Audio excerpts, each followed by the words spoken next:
श्रीपाद राजम शरणम प्रपद्ये अध्याय 27 पंचदेव पहाड प्रांतात विरूपाक्षाची भेट। श्री धर्मगुप्त आणि मी कृष्णेच्या अलीकडील तीरावर पोहोचलो। ती मध्यान्हीची वेळ होती। गुरुवारी श्रीपाद प्रभू विविध स्थळी एकेच वेळी भिक्षा स्वीकारीत असा हा परम पवित्र गुरुवार आणि त्याची माध्यान्ह वेला होती। पंचदेव पहाड या स्थळी एक गवताची कुटी बांधावी असा श्रीपाद प्रभूंचा आग्रह होता। ही कुटी एका दिवसातच बांधा असं सुद्धा ते म्हणाले होते, परंतु पंचदेव पहाडाचा तो परिसर आमच्या परिचयाचा नव्हता। कुटी बांधण्यास सोयीस्कर जागा हवी होती। बांधकामाचं साहित्य गवत, काठ्या, दोऱ्या, पानं इत्यादी काहीच वस्तू आमच्याकडे नव्हत्या। कुटी बांधण्यास हवे असणारे कामगार सुद्धा तिथे नव्हते। पंचदेव पहाड स्थानाचं महत्व, कुठं जावं याचा निश्चित विचार मनात नव्हता। या परिसरात आम्ही वाटसरूप्रमाणे इकडे तिकडे फिरत होतो। फिरत फिरत आम्ही एका शेतकऱ्याच्या शेतात गेलो। तिथं तो आपल्या जनावरांसाठी गोशाळेचं निर्माण करत होता। शेतात एका स्वच्छ जागी एक उंच ओटा बांधला होता आणि त्यावर शेताच्या मालकासाठी एक गादी बसण्यासाठी घालून ठेवली होती। त्या गादीवर बसलेल्या मालकाने आम्हाला बोलावून आमचं स्वागत केलं आणि आम्हाला भोजन दिलं। आम्ही भुकेजलेलेच होतो। शूद्राच्या घरचं भोजन करावं का नाही ही शंका आमच्या मनात क्षणभर डोकावून गेली।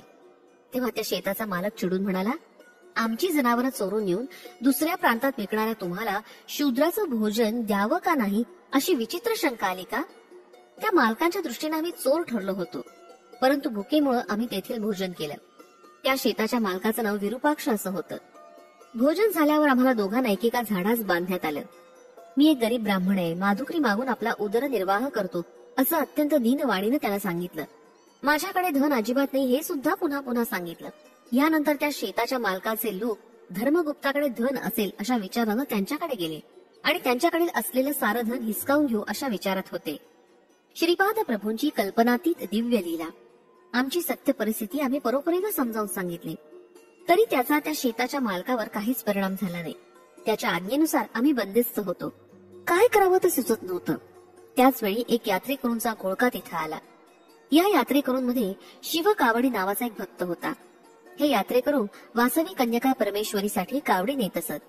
हे भक्तगण त्रिपुंड गंध लावतात, घंटानाद करीत श्री कन्यका परमेश्वरीची स्तुतीभरीत गीत गात आपलं मार्गक्रमण करतात। गंगेच्या पवित्र जलाची कावड शुभ कार्यासाठी किंवा वासवी मातेच्या जयंतीच्या उत्सवासाठी हे भक्तगण मागून आणतात। या यात्रेकरूंमध्ये अजून एक प्रकारचे साधक असतात। त्यांच्या कटीस एक पट्टा बांधलेला असतो। या पट्ट्यामध्ये तलवार, कवच आणि विविध प्रकारची युद्धाची शस्त्र असतात। या लोकांच्या समुदायास वीरमुष्टी असं नाव आहे। हे लोक नामाचा जयघोष करत घंटानाद करत येतात। त्या शेतकऱ्यानं आलेल्या यात्रेकरूंना आणि वीरमुष्टी लोकांना भोजन देऊन त्यांचा सत्कार केला। त्यानंतर आम्हास बंधनातून मुक्त करून गोशाळेच्या निर्माण कार्यात मदत करा असा आदेश त्या शेताच्या मालकानं दिला। आम्ही कामास लागलो। सायंकाळी काम संपल्यावर विरूपाक्षानं आम्हास प्रश्न केला, मुष्टीतील मुष्टी आणि वीरमुष्टी याचा अर्थ काय? आम्हास तो अर्थ माहीत नसल्यानं आम्ही शेतकऱ्यास तसं सांगितलं। त्या दिवशीचं सायंकाळचं भोजन सुद्धा त्यांनी आम्हाला दिलं। गायींच्या रक्षणार्थ आम्ही त्या रात्री तिथंच झोपावं असं त्या शेतकऱ्यानं आम्हाला सांगितलं। नंतर तो शेताचा मालक आपल्या सेवेकऱ्यांबरोबर हसत खेळत निघून गेला। त्या रात्री आम्ही मध्यरात्रीपर्यंत श्रीपाद प्रभूंचं नामस्मरण आणि दिव्य लीलांचं स्मरण करत होतो। त्यानंतर आम्हाला झोप लागली। सकाळी सूर्याची किरण अंगावर पडताच घाईनं उठून बसलो।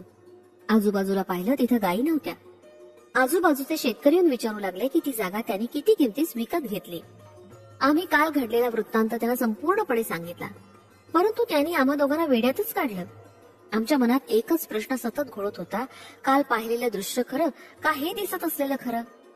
अशा संभ्रमी अवस्थेत असताना एक अपरिचित गृहस्थ आला। त्यांनी आम्हाला विचारलं, श्री वासवी कन्यका देवीचा जन्म वैशाख शुद्ध दशमीच्या दिवशी झाला का सप्तमीच्या दिवशी झाला?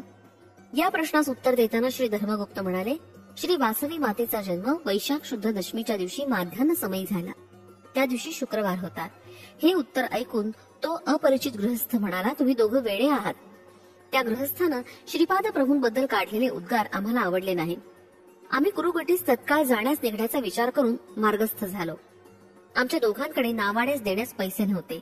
ही गोष्ट आम्ही नावाड्याच्या नावेत चढण्यापूर्वी सांगितली। त्यामुळे नावाड्याला दया येऊन त्यांनी आम्हाला नावेत बसू दिलं। नाव चालू झाल्यावर नावाड्याची दृष्टी धर्मगुप्ताच्या बोटातील अंगठीवर गेली। त्यानं ती काढून घेतली, परंतु स्वतःजवळ न ठेवता कृष्णेच्या पाण्यात टाकून दिली। आम्ही नदी पार करून कुरुगड्डीस पोचलो। त्यावेळी श्रीपाद प्रभू कृष्णा नदीत स्नान संध्यानी आटोपून तपश्चर्येसाठी बसले होते. श्रीपाद श्री वल्लभांचा जय जयकार असो. फलश्रुती ऐश्वर्य लक्ष्मी प्राप्ती.